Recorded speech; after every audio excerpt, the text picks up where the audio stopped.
Hi, welcome to the 1 in 20 show. I'm your host, Evan Rogers, and today I'm joined by one of my biggest inspirations, Barry Kemper. Barry has been involved in the arts for his entire life.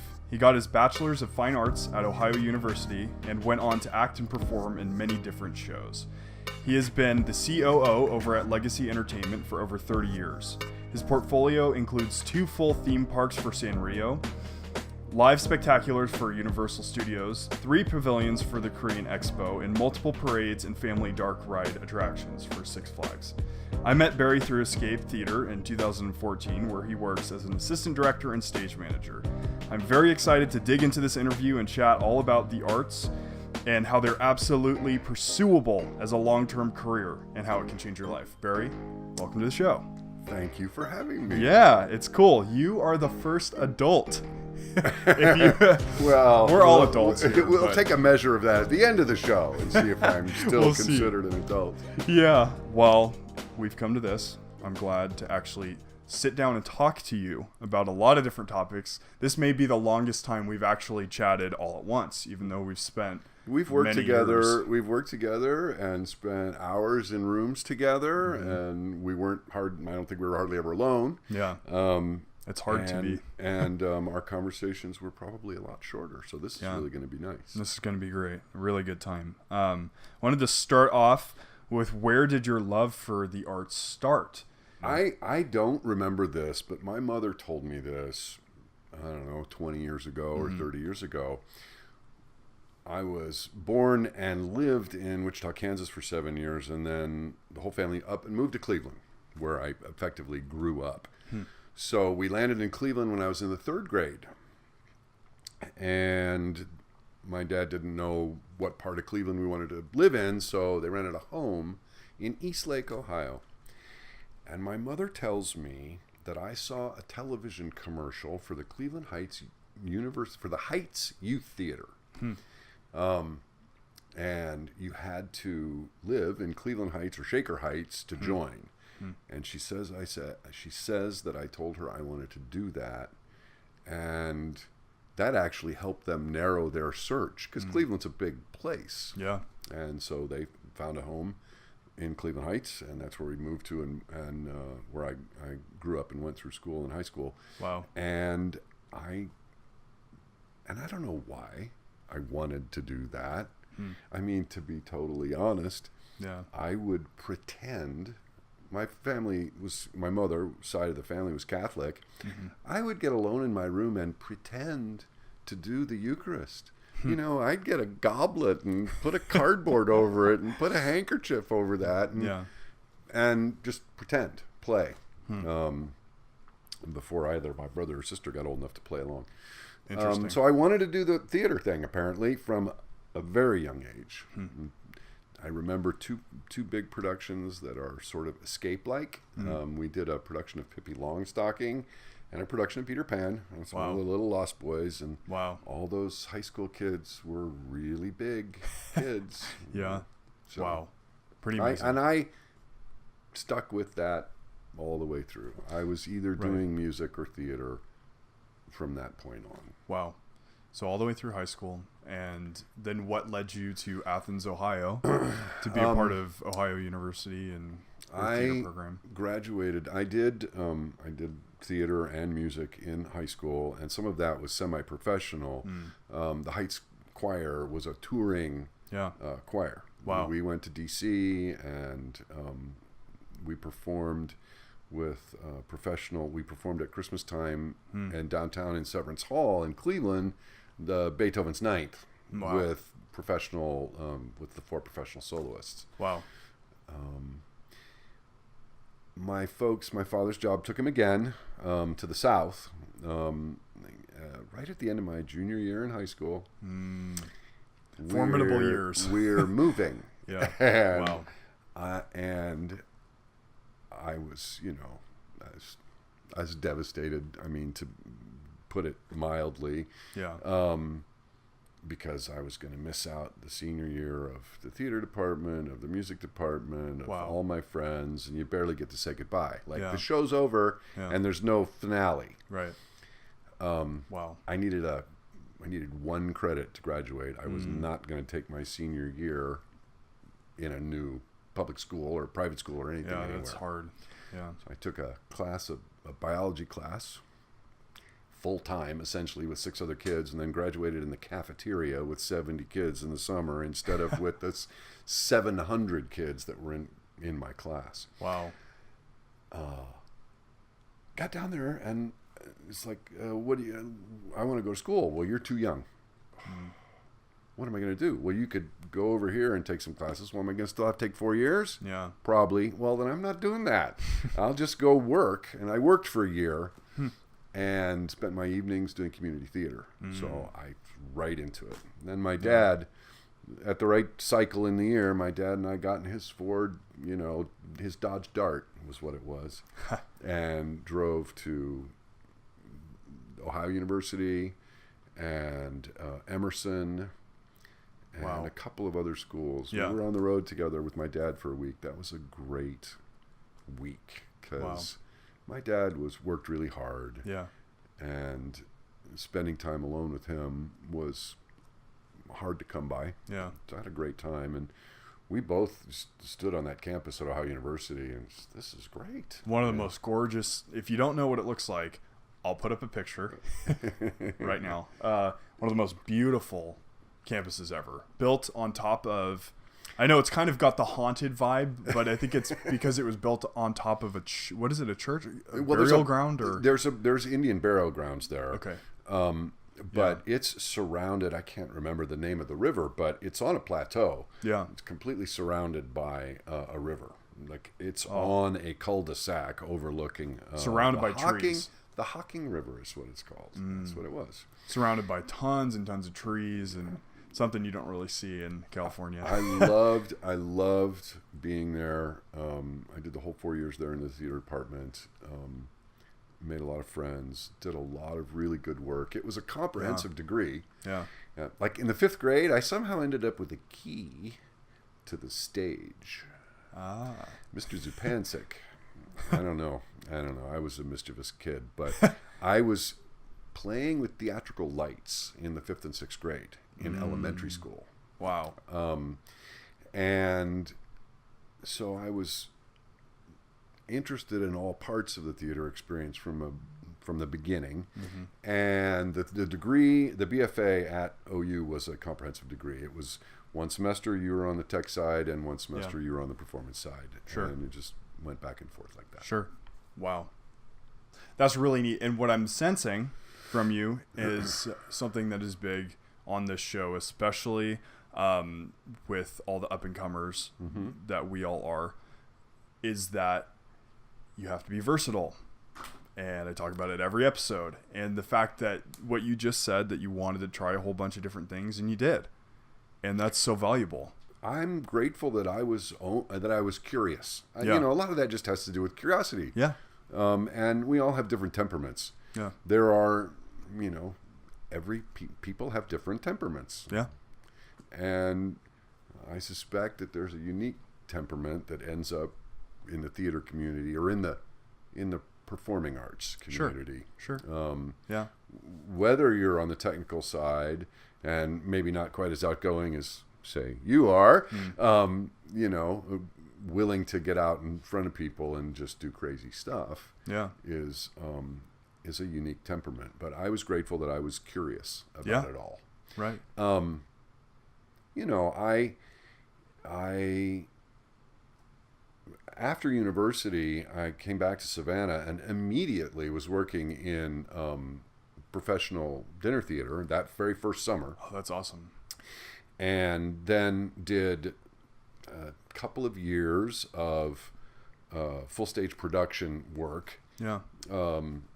And some children's theater. It's a small company called the Mini Rep that was paid for by city funds. Wow. And we did these 14-week cycles where there were 6 of us. We would a musical director, and we would rehearse. We would put together children's shows by authors like Brian Way and other guys and women authors, and tour schools, go into the elementary schools and do things in the round. Go into old folks' homes and into city parks. And that's it was really publicly funded. Yeah. And even out of that experience, one of the actresses that was in that company is Isabel Keating, who is currently playing Madame Morrible on Broadway. Amazing. And she did the Judy Garland character in Boys from Oz with Hugh Jackman. Wow. Originated that role. Yeah. So even back then, there are kids that come out of here. This is an amazing valley. Kids that come out of here that end up live in New York on Broadway, or on The Voice, or even on the sports side, in professional football and professional basketball. There's a lot of energy in our valley that is productively channeled. But I had a great time in Savannah, and I did that. And I was making, I was 23 or whatever. I was doing okay. Yeah. And it was time to decide about whether to go to get my master's degree in acting or not. Yeah. I was working for a theater that got a grant to renovate their theater. And I went and auditioned. I wanted to go to Southern Methodist University. I got accepted SMU. At Kansas State. I got accepted at Brandeis. I got 3 acceptance letters and a rejection letter from Southern Methodist. Oh, wow. That's how it goes. Yeah, of Most course. of the time, yeah. Of course. Yeah. And simultaneously was given this opportunity to spend all this giant pile of money renovating this theater, putting in a rigging system, completely redoing the lighting. Wow. It was a big, I was 24, 25. It was a lot of money back then. And I thought, well, I can get my degree some other time. Yeah.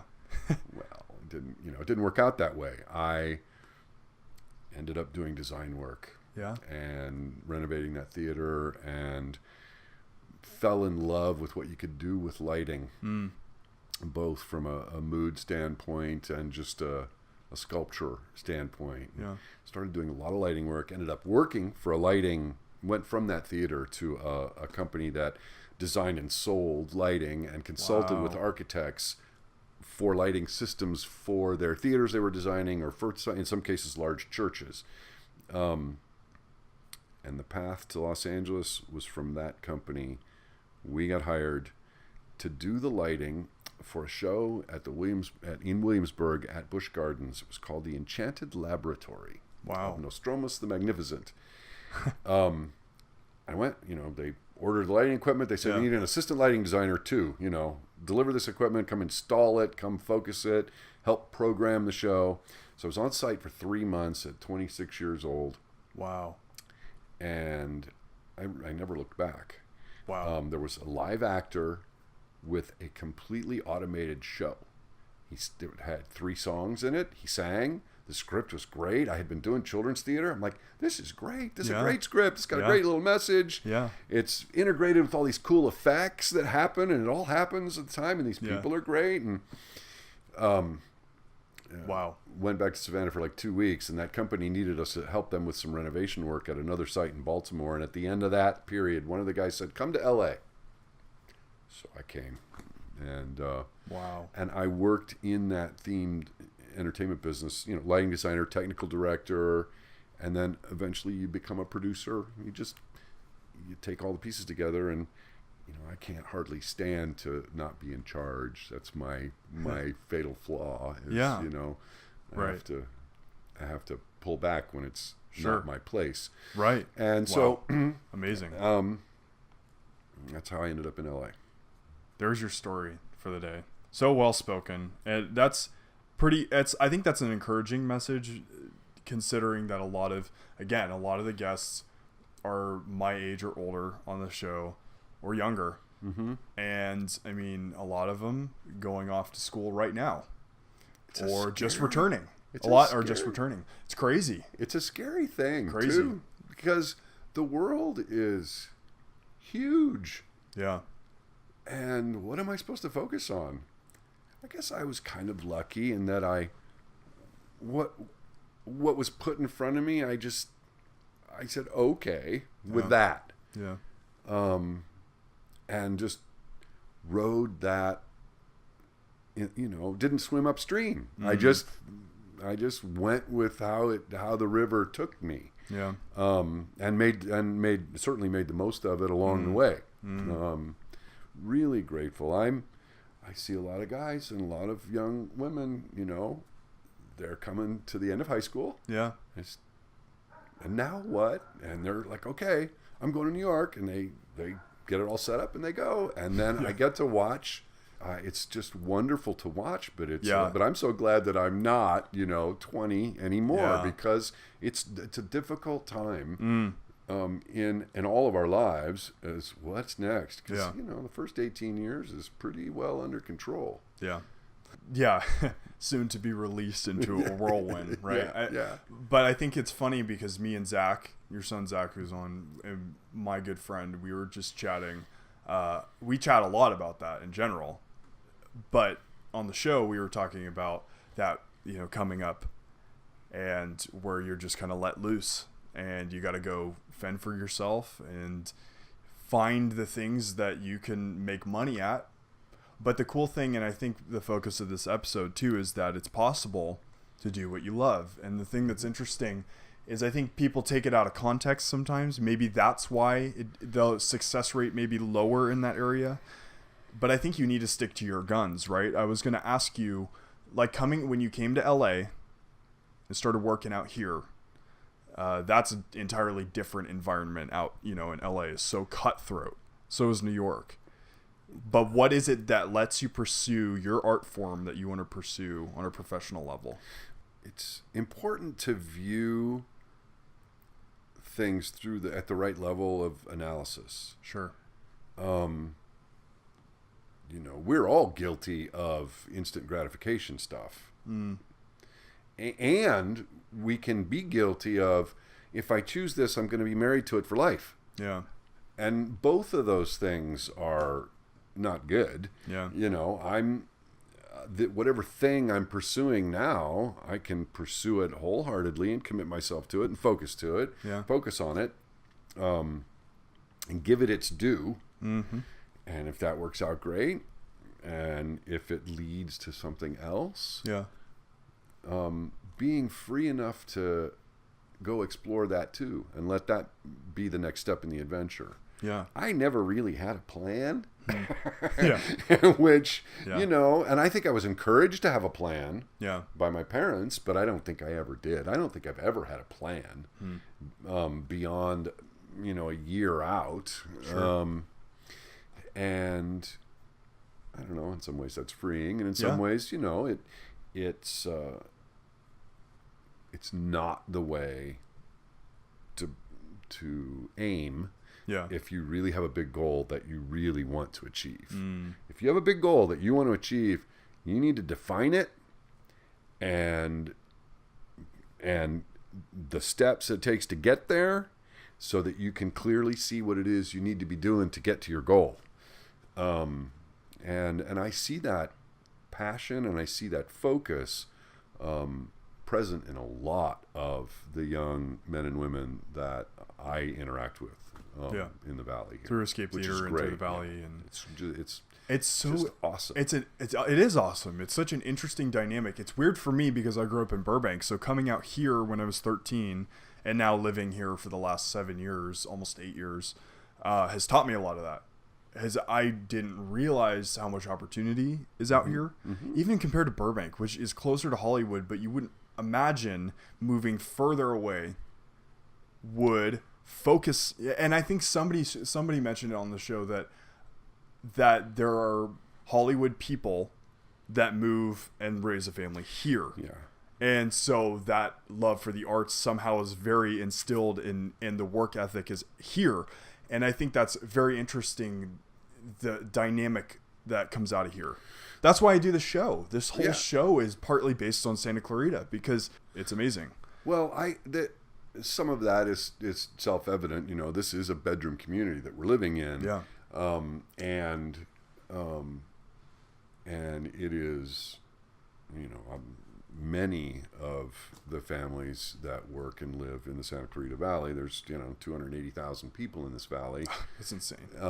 Many of them work in the entertainment industry. Yeah. Here's an adulty difference.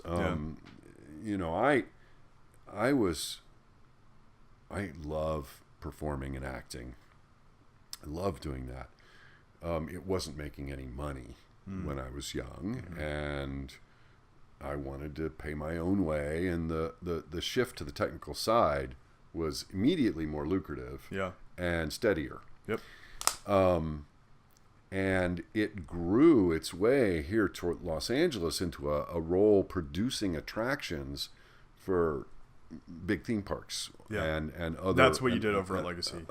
And for a long time, it continued to get a very respectable compensation for the work that I do. But my passion's always been in the theater. For the first 10 or 15 years I was here, I didn't do any theater. 15. Wow. Yeah, I didn't do any theater. Wow. Some of that was being scared. New environment. New environment, smaller fish in a bigger pond kind of thing. Yeah. Some of it, had to do with some less than mature self-perceptions. Yeah. I'm important. Yeah. I can get called out of town at any time. These are all excuses not to commit to local fun on stage. Sure. I'm too important. I can't do it. My kids are doing something else, and I didn't have time. I was drawn back in because my kids were involved. Wonderful. Essentially it was their mom said, you have to show up for load-in at Sulphur Springs Elementary School. Yeah. And I showed up, and I just kind of looked around because I didn't know anybody. And I saw a couple parents they had some lighting equipment piled around them. Yeah. And I thought I could help them. Yeah. So I went over, and that's just how I got started. And the thing that I'm so grateful for is because that's where I needed to be at that moment. Because for the last 15 years, I've been able, I think, to actually find some meaning in the responsibilities that I have with Escape. Right. I have responsibilities at work, at my work, to clients who are trying to achieve some important goals, and to my fellow employees who rely on an efficient and operating, company to provide them with a living. I have those responsibilities too. Yeah.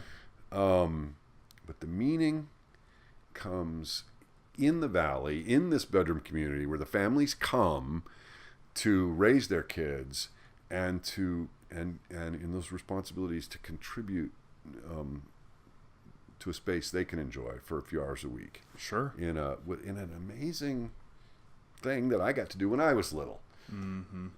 So I'm so grateful for the last 15 years of my life. And I think that speaks to a point that we always chat about on this show is sometimes your desired career path is not always your number one passion. You just said it. And that is really candid and good advice there. And I've been realizing that, I think, more and more now. I don't have it figured out yet, but I definitely have been realizing it to a point where now I'm like, okay, yeah, I love all these things, but sometimes I think it was Erin's episode, she said, you can do a whole lot of things, but you can only do one at once. And that really stuck with me. I was like, that's really interesting. When you're here in the here and now doing something, this is what you should be doing. Yeah.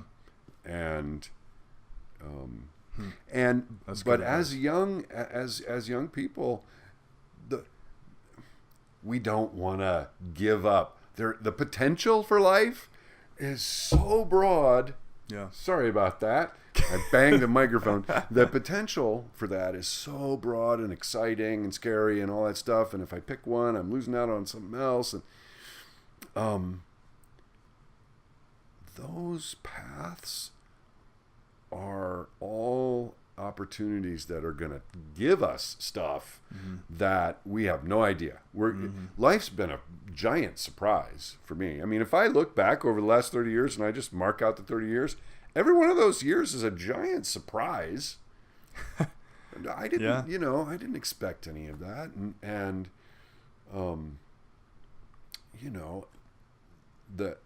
it's all, for me, it was unplanned. But from a career standpoint, being an artist and monetizing creative work is really difficult. And there are a lot of passionate, hopeful, and other people would, in a pejorative sense, would say idealistic, talented kids coming out of this valley.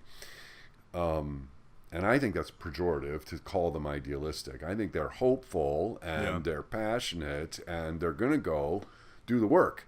If you do the work, that's no guarantee, but you have to do the work. Right.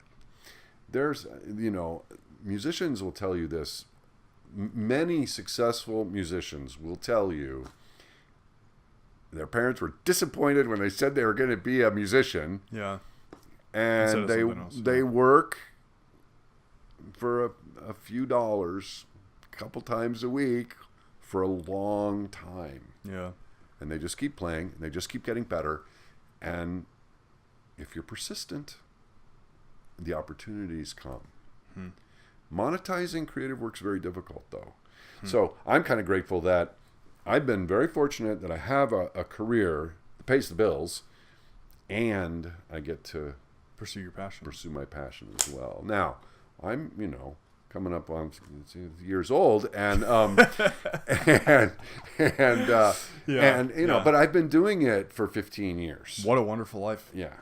Right? I mean, you mentioned that even before we went on the air just in the last week, that you wanted to come on and especially talk about how you're, being in the arts transcended work and also landed you an opportunity to suddenly now work with your immediate kids, Taylor and Zach, and then also with this amazing program in Escape, which is a blessing. It is a giant family. I had no idea when we started. It's a community now. It's pretty huge. it is a huge community of not just the performers, but their entire families. And it extends now in the sense of alumni and those families, and the size of it is just amazing. I mean, Escape started out doing things at Mitchell Elementary School. Yeah.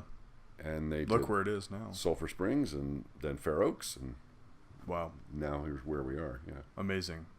I mean, what Elizabeth and Kyle Burson do is amazing because they give so many kids an opportunity. And I don't know if you agree with this, but for me, it's funny because when I came in, I had no experience singing or anything. Trained my voice through it, learned how to sing, took voice and all that stuff. But in the first show, did not know any of that. And it was kind of like, hey, you have a platform. This is our date when we perform. And you're going to go out there, 900 people every show, and do it 6 times.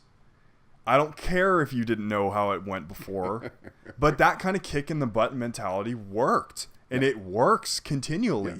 Now think about, I don't know if you even think about, it's crazy. Well, wow. We'll talk about you for a second. You hadn't done anything before. You took on a fascinating role. You got cast as Mr. Sourberry, and you took one of the funniest numbers in the show, and you went for it. With the rehearsal that you got, and you guys were hysterical. Triple casted, by the way, which is even more tough. Yeah, that's right. And you did a great job. And we got Wizard of Oz coming up this fall. And, I did my research, so I pulled a Wizard of Oz DVD out and stuck it in, and it happened to be you. And I would have scrolled through that because I'm mostly checking for stuff we did poorly Yeah, that needs to be fixed. Sure. But I stopped down and I watched because it just makes me feel good to watch you guys do what you were doing 4 years ago. Wow. 4 years ago. Yeah, it's kind of shocking, but I think I remember being a part of Oliver was cool because Kyle always says that was corner was turned in that cast because the leads started to actually work outside of rehearsal for the first, maybe not the first time, but as a group voluntarily do it by themselves because they knew that they had to get better. Yep. And that was cool because now I look at the quality of the work and it's fantastic. It is pretty remarkable to think even in 4 years that you guys added another weekend. You're doing 8 shows now in over 2 weekends, and amazing. It's amazing stuff. That went really well too, and I've learned in that exercise that one of the most fun days for these last 2 shows have been the Thursday brush up night. No costumes, microphones, full sets, lights. And the pickup rehearsal. And run through the show twice because it's 2 separate casts. Yeah. So we get to do the show twice in one night without the pressure of an audience. And it's a whole different kind of step up for the kids doing the show. Yeah. They get to work new stuff out for the next weekend, which is great. It's amazing.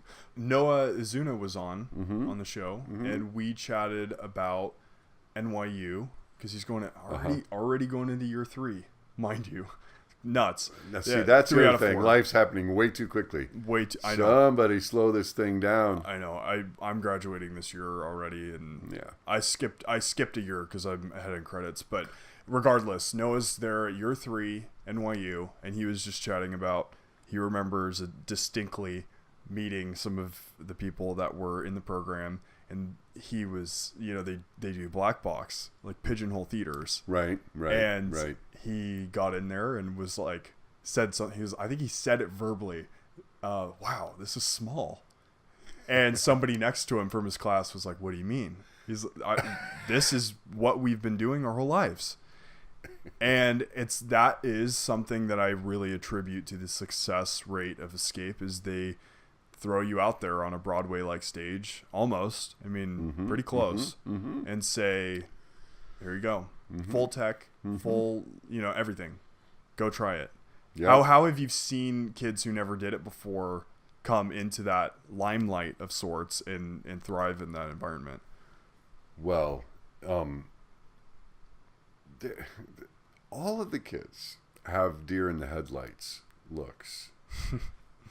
And it's kind of rare. I think that you've had Abby on. Yeah. And even Abby, she came to Escape late. Abby Thomas, by the way. Compared to many of the other kids. Yeah. But she'd had a whole theater, family experience before that. Right. It's rare anymore for us to even experience that because the kids get it when they're so little and they just grow into it. And that's part of why the shows continue to get better. Because the kids you go through an elementary school for 6 years. You go through an middle school for 2 years and you go through a high school for 4 years. Yeah. You're constantly changing venues, changing groups of people. The kids that come into Escape, whether it's the Bursons or whether it's Skylar Cutchell or there's any one of a number of these kids that come in when they're 6 years old and do 10 years or 12 years in a row with us. There have been tons of those. Which they compile 24, 20 odd, maybe 26. 26 shows. Yeah. That's remarkable. Who cares if they're repeats? 26, and then you times that almost by 6, and you've been out in front of that stage over 150 times. And pretty amazing. And people and the young ones, the repeat shows, the young ones look up to you. Mm-hmm. And they want to put on the Gaston costume when they get to be your age. Yeah. I mean, that's a funny there's two dichotomy, because there's two. There's and two. I was just going to say, Matt's in here, San Jose. He was a Gaston before me. And I remember watching you. And then I think it was about 3-4 years later, then I got to do it my senior year. Mm-hmm. And there's going to be inevitably another one. And it's and by the way, that's an important aspect of the program. The older kids are leaders and role models and examples of, not only how to perform, but just how to be a responsible, humble young adult. And we're so blessed with we're very, very grateful that we've had this opportunity to create an environment where kids can come and play. Because so much of life right now is, constraining kids. Do this, go here, be that, don't get too far away in the dark, don't skateboard on that thing, you'll get hurt. There's so much protection, and allowing for a space where you can just come in and be somebody else and play and go crazy. Having that environment is so important, valuable. I one of the things that I loved about acting was that I could do and say and be things that I was not allowed to do or say or be, in public or at home or at work. I've heard that multiple times on here. Same thing. I've played a bunch of characters that aren't me. Yeah. Who have gone through all kinds of experiences, tragic and comic and malevolent and all different kinds of human experiences that you can read about and you can watch in a movie, but it's a whole other thing to step into those characters and breathe in that and really get to know that other person. That's just a fascinating part of the acting experience. Helps you learn yourself more. Yes, because it's in contrast to who I am. Yes. Or my values are different from the values of a particular character to some degree or another. Right. Isn't that? But that's so freeing to me. It is. It helped me find. I mean, to be honest, I wouldn't say I was a nervous kid, but I definitely, when Lisa Valuesade chased me down after the first night of rehearsal, Oliver, she's like, "Did you like it?"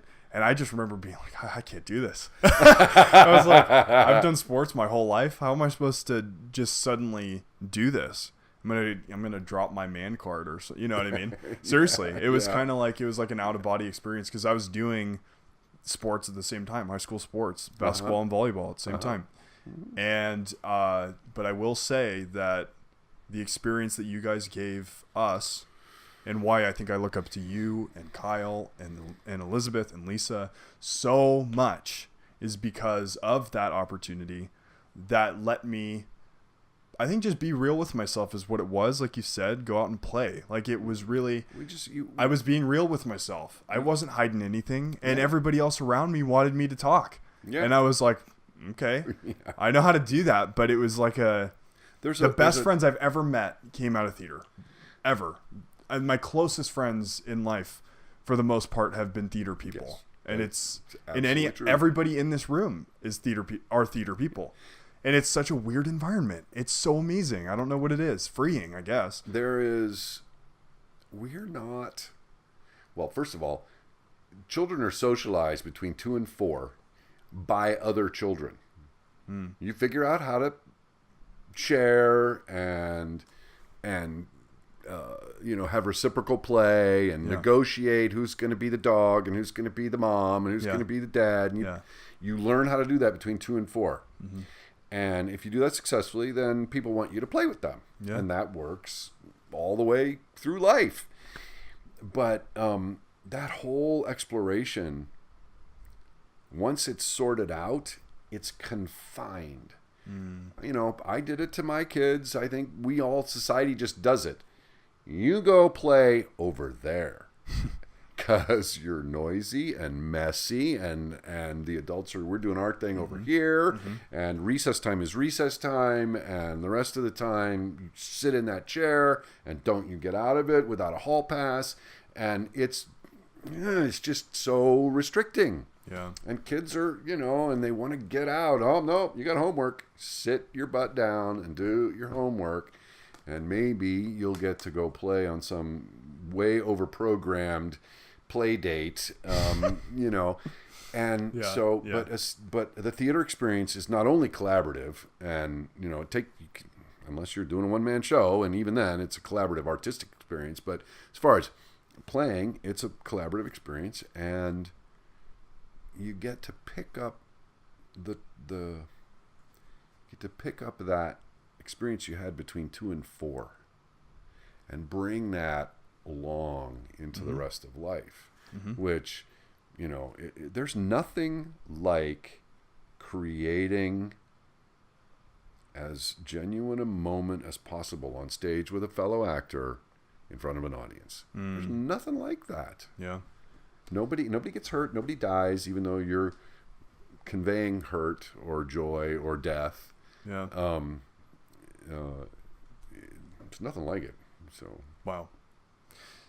Yeah. Well, I hit all the points. I'm fine. I'm good. That was no, but seriously, that's beautiful to hear. I think it's really neat because it helps I think our age kids figure out that you can compartmentalize things, like you said. The biggest takeaway, I think, from this whole episode has been your passions can stay separate than your working life, but you need to have money, right? You gotta have money to live. Yeah, you can't do it alone. You can't lean on anybody else. And being responsible is important. Being responsible for doing what we say we're going to do. Yeah. Showing up when we say we're going to show up. Doing the best we can at what we've committed to do. Those are important character, blocks.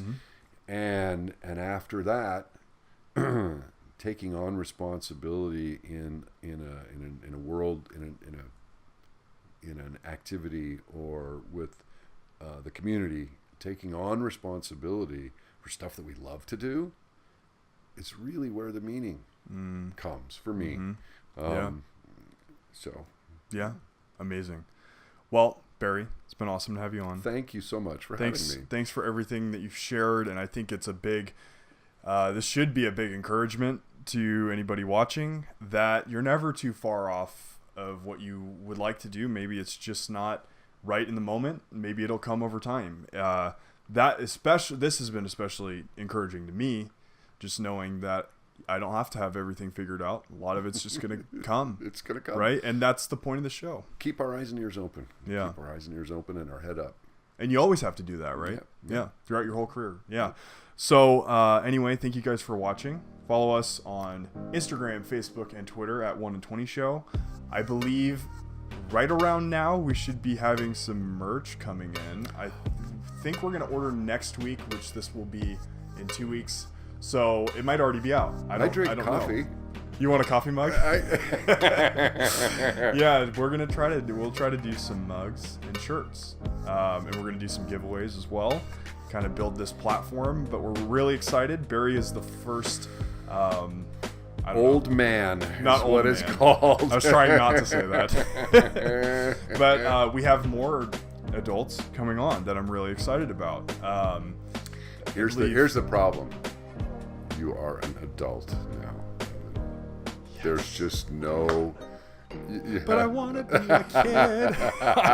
I am a kid. Childlike, but you are an adult. Yeah. Graduating college, man. Congratulations for that. Excited. I mean, we got to do it. Yeah, you got to do it. But yeah, I mean, it is crazy. It is crazy. But yeah, very exciting. We've got a lot of really good stuff coming. Thank you guys for supporting the show. There's a lot of really fun stuff coming on, and I hope you like the message and everything that we're doing. I think we're really excited to see how it grows throughout the years, hopefully, if it keeps going on. But thanks for watching, and have a great rest of your day.